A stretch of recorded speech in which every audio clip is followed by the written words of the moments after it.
Hello and welcome to another Arsenal Unfiltered. My name's Mark and today's pod is all about the Bournemouth game on Saturday, specifically previewing the Bournemouth game on Saturday. It's a 5:30 kickoff, it's on Sky Sports, and I think everyone is looking forward to Premier League football and more specifically Arteta ball being back on our TVs. It's felt like a really long international break.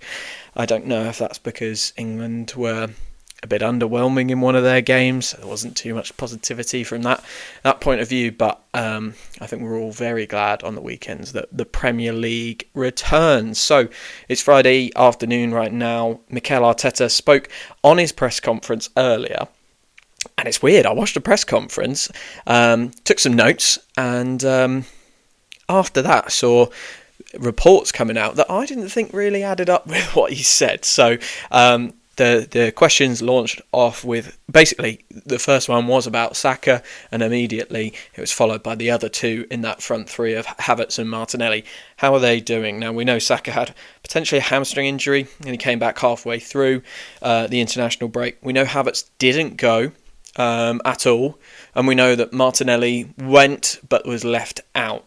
A couple of things he said, that Saka's injury is not a serious one, which obviously we're all delighted to hear that. He's hopeful Saka might appear this weekend, and he was training this afternoon to figure out whether he's going to play. And that was the same for Havertz and Martinelli. You know, he said very much nothing crazy serious. They've done a bit of training. They're going to have a training session this afternoon, and they're going to see and assess. He wasn't very Mikel Arteta, right? He wasn't definite on anything, and that's been a change that he's made before, like when we used to have injuries by the boatload and Unai Emery was here. We used to report so much on injuries. Now Arsenal are very, very hesitant to give out any clear-cut yes or no information about their injuries. But the reporting that came out seemed to suggest that everyone was fit and ready, and not injured and fit are different things. I think he's basically said they're not injured, but we're going to keep looking at them. You know, probably a good chance that all three of them start, but there was some very definite reporting came out. He also covered some of the fullbacks, so White, Timber and Zinchenko. He said they are quite close, which obviously everyone will be very glad to see Ben White back, and he also commented on Thomas Partey as fit. So between White, Timber or Partey, that's our right back options really, and to hear that at least Thomas Partey's fit and White and Timber are quite close. You know, Mikel did reflect on actually we're quite short on the right hand side, especially because we're not sure on Saka. Like I say, a lot of very definite reporting came out after the press conference, but I didn't think it was quite that way. But I guess the overall picture is nothing crazy serious has happened. Obviously, Erdegaard's still out. Tomiyasu has he came back a little bit, didn't he? But he will remain out, unfortunately, not in contention. So there is a chance we see our preferred front three of Saka, Havertz and Gabriel Martinelli. But you've got to remember, as we spoke about in the podcast about how do you play with Bukayo Saka, we've got Liverpool, Newcastle and Chelsea coming up after this game. So we might need to be smart. All three are not necessarily doubts right now, but all three have had an issue, okay? And we're going into a game that we probably should win, and I'll come on to predictions and Bournemouth's form in a bit. We're going into a game we probably should win. Should we play all three of our in form, because Martinelli's returned to form now, should we play all three of that front three against Bournemouth? I'm not so sure. I'll come on to that in a minute. My predicted lineup as well, I'll cover. There was another thing that really interested me from Mikel Arteta's press conference, and he was asked about the fact that we had no clean sheet in 3 games, and he said there are things to improve, and he specifically focused on the way we conceded the goals. I was not happy with. Now, some of the guys will have stayed back over international break. I wonder if there has been some more work done during that time to kind of refine what we're doing off the ball. You know, we are a very good team off the ball, but there's always improvements. And I think this year, especially in those last 2 games against Leicester and Southampton, there's been moments, hasn't there? There's been moments where it's like, not so sure how that looked. We covered in the Summer Signings podcast, Calafiori a number of times getting done down that left-hand side, especially in the game against Southampton. Tyler Dibling did a very good job. So I'm hoping we see a slightly better off-the-ball display. But here's my guess of the lineup. Like I say, I don't think we should play that whole front three, so I've left one of them out. In goal, I've gone, obviously, David Raya. Right back, I'm hoping Yuri and Timber will be fit. I think if there's a toss-up between Timber and White, they're more likely, even if they're both at sort of 85%, they're more likely to risk Timber at this stage, which sounds odd, having him come back off a long ACL injury. But I think they recognise now that White has been going for 3 years. He needs a proper chance to rehab whatever has been bugging him for that length of time. So I think if they were to go with White or Timber, obviously there's a chance they go Partey, but I think if they go White or Timber, it's Timber. Saliba, Gabriel, Calafiori make up the rest of the back four. And then my guess in midfield, again, is a little bit different to what we have been doing. Mikel Merino did 90 minutes for Spain in the international break, and I think that is probably Mikel Arteta's chance to say, okay, he's had a few minutes with us, he's had a few minutes with Spain, let's start him from the start. So my midfield is Rice, Merino, Havertz. Havertz, a bit of a nominal one there, right? He's going to drift forward and do that double 10 thing that we've seen a lot.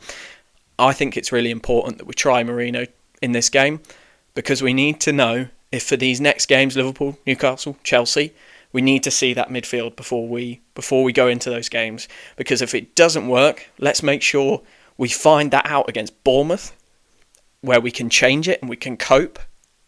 Let's not find that out against Liverpool and Newcastle and Chelsea. Let's find it out when we can manage it. And if it does work, that maybe is what we go into the next couple of games with. I think dropping Partey out, especially knowing the games we've got coming up, we're all a bit nervous about Partey when he gets turned around or when someone's running at him. And I think we all want to see Rice in the 6 from now on so he can face the play and come on to the ball. Looks a bit lost in the left 8, but I think when he's coming on to the ball from 6 into maybe 8 or higher up the pitch, he's the best in the world at that. So why not try it now against Bournemouth? Let's bring Merino in. He's had some games. Let's go for it. And up front, I've got Trossard with Gabriel Jesus on the right and Gabriel Martinelli on the left. Like I said, I wouldn't risk all three of them. Saka needs a rest. He needs a rest. He's been in electric form, and what he picked up in the England game, it wasn't a contact thing. It wasn't like the Erdegaard thing where it's a bit of an accident, the thing that happens in sport. It was a muscular injury from a sprint, and that says to me he needs a rest. Bring him on at 60 minutes with 30 minutes to play, no matter what the score is, even if we're 4 or 5-0 up. Let's just bring him on, keep him sharp. We don't need to risk him from the start. And as well, in the podcast about how do you play without Bukayo Saka, I spoke about could we refine Gabriel Jesus, having him on the wing, taking away the pressure of him being the Arsenal number 9? Maybe. And we're going to need him. We are going to need him. We've got big games coming up, and we're going to need options from the bench. We're going to need to rotate. Gabriel Jesus, for me, is still that next man in at the moment, especially in Martin Odegaard's absence. Okay? So, Jesus, Trossard, Martinelli along the front. My prediction for the score is it's going to be a 2-0 victory for Arsenal. Goal scorers of Gabriel Martinelli and Kai Havertz, with 2 assists for Leandro Trossard. And that brings me nicely on to Bournemouth. So how have Bournemouth been playing? Well, I did a little bit of research. In Bournemouth's 15 games versus Arsenal, they have 1 win and 12 defeats. So we have a great record there. Obviously, we have fantastic memories from that Reece Nelson goal and the Reece Nelson game a couple of seasons ago. But overall, it's, touch wood, one of our better fixtures. But they're still a good team, okay? They've got 8 points from 7 games this year and a really interesting trend in some of their underlying figures. So before the international break, they were conceding a lot of chances. Their XG against was quite high, over a goal a game, maxing out at 1.8 expected goals against. The international break happened, and if you take out the Liverpool game, because Liverpool are obviously a tremendous team. They've had a game against Chelsea, a game against Southampton, and a game against Leicester where they conceded less than 1 goal XG against per game. So clearly something's happened. Clearly they've shifted in that international break. They've changed something. Is that going to have happened again? Bournemouth don't send that many players away. They get a fair amount of time to work with a large chunk of their squad. So that's a benefit to them. Have they had an opportunity to improve their defence again like they did in the last international break? That will be interesting to see, and how we respond to that and how we play against that will also be really interesting. There's another thing that I think is really interesting in the Bournemouth stats. They have had a very strong year so far in XG, chances created, right? Expected goals and of course off that, chances created. Even against Chelsea and Liverpool, they created 1.7 and 1.1 XG respectively. They have got 12 XG for the whole season so far, which is a good return for a team with their budget and in their kind of position. They've only scored 8 goals though. So for me, I don't think they're finishing their chances very well. Their top scorer is Semenyo with 3 goals. But it looks to me like a team, and I think, when you've watched Bournemouth, you kind of get this sense. A well-coached team without that star quality to finish chances off and put games to bed.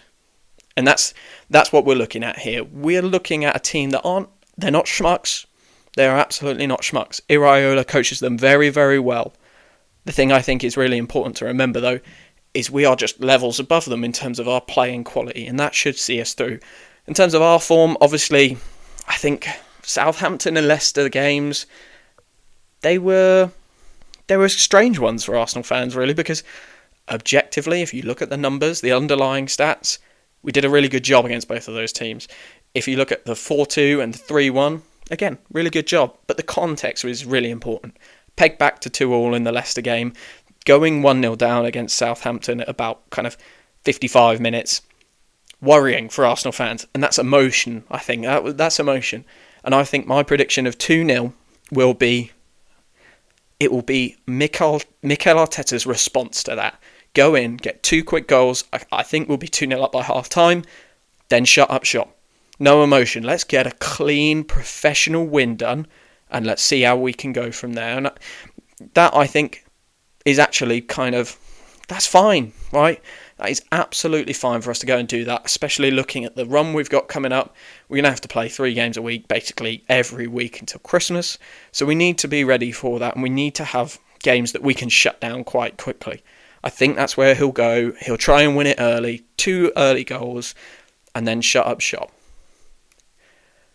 So, one thing I want to do on these preview podcasts is wildcard predictions. What is one thing that we might not typically see that I think might happen in this game? And for me, I think it's a really obvious one. You might have already got it from the lineup predictions. Obviously, I've tipped Gabriel Jesus to start on the right wing. I think he is going to start to turn that narrative around a little bit. I think this is going to be the game where we move him from the centre into the wide positions, and we're going to start to see Gabriel Jesus flourish again. I've not put him down for a goal and assist, but I don't think we need that. We need to see a player who is being less selfish and more team-orientated. That's what we need to see. That's what we saw when he arrived, and we need to see that again. So that's my wildcard prediction. I think everyone's going to be very pleasantly surprised with the Gabriel Jesus performance this weekend. So, that was the Bournemouth preview pod. If you enjoyed this episode, please follow Arsenal Unfiltered on Apple Podcasts. It will really help the podcast to grow and allow others to find out about Arsenal Unfiltered. And just finally, thank you for following, thank you for listening, and I'll speak to you very soon on the Bournemouth review pod this weekend.